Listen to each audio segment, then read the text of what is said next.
ரொம்பவுமே பரபரப்பா போய்க்கிட்டு இருக்கிற ஆகா கல்யாணம் சீரியல்ல இன்னைக்கு என்ன நடந்திருக்கு அப்படிங்கிறத பார்க்கலாம். நம்ம விஜய், சூர்யா, நம்ம வருண் கூட போயிட்டு அந்த சங்கீதாவ எப்படியாச்சும் அவங்க வீட்டிலேயே புடிச்சு உண்மை என்ன அப்படின்னு தெரிஞ்சுக்கிறதுக்காக அவங்க வீட்டுக்கே போயிடுறாங்க.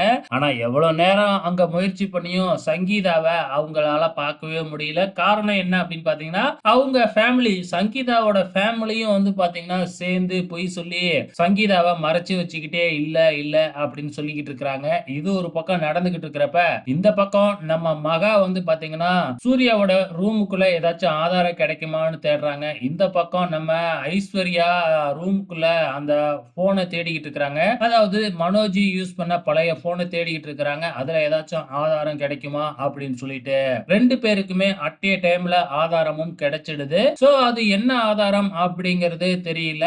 ஆனா மகாவுக்கு கிடைச்ச ஆதாரம் என்ன அப்படின்னு பாத்தீங்கன்னா, கோர்ட்ல இருந்து வந்த லெட்டர் தான். சோ இப்ப சூர்யா ரூம்ல தான் இருக்கு அப்படிங்கிறதுனால சூர்யா தான் வாங்கி இருப்பாரு அப்படிங்கிற மாதிரி மகா சந்தேகப்பட ஆரம்பிக்க போறாங்க.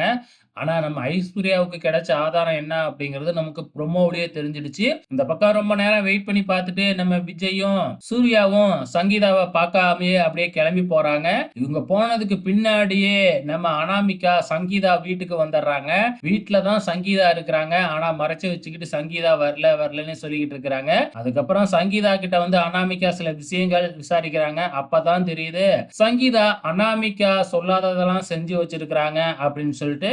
அனாமிகா சொன்னது வந்து பாத்தீங்கன்னா, பிரபாவோட கல்யாணத்தை நிறுத்தணும். அதுக்கு பிரபாவ பத்தி ஏதாச்சும் தப்பா பேசி நிறுத்தணும் அவ்வளவுதான். ஆனா இவங்க என்னடான்னா வேற வேற ஏதோ ஏதோ பேசி வந்து பாத்தீங்கன்னா, பிரபாவுக்கும் விஜய்க்கும் கல்யாணம் ஆகுற மாதிரி பண்ணி வச்சுட்டாங்க. ஆனா சங்கீதா அனாமிகா கிட்டயும் அந்த விஷயத்தை மறைக்கிறாங்க. இந்த பக்கம் அனாமிகாவுக்கு பயங்கரமா சந்தேகம் வந்து சித்ரா தேவி கிட்டயே கேக்குறாங்க. சித்ரா தேவி ஏற்கனவே டபுள் கேம் விளையாடிட்டு இருக்காங்க இல்லையா? இப்ப அனாமிகாவுக்கு வந்து சித்ரா தேவி மேலயும் சந்தேகம் வர ஆரம்பிச்சிடுச்சு. அனாமிகாவோட திட்டம் என்ன அப்படின்னு பாத்தீங்கன்னா, கல்யாணத்துக்கு முன்னாடியே டைவர்ஸ் வந்து கேன்சல் ஆயிடுச்சு அப்படிங்கிற விஷயம் வந்து தெரியணும் அப்படிங்கறதான். ஆனா அத வந்து சித்ரா தேவி அனாமிகா கிட்ட இருந்தே மறைச்சிருக்கிறாங்க. சோ இப்ப டைவர்ஸ் வந்து கேன்சல் ஆயிடுச்சு அப்படிங்கிற விஷயமே வீட்ல யாருக்குமே தெரியாது இல்லையா? அதான் மறைச்சிருக்கிறாங்க. சோ இதெல்லாம் எப்ப தெரிய வர போகுதுன்னு தான் தெரியல. பொறுத்திருந்து பார்க்கலாம்.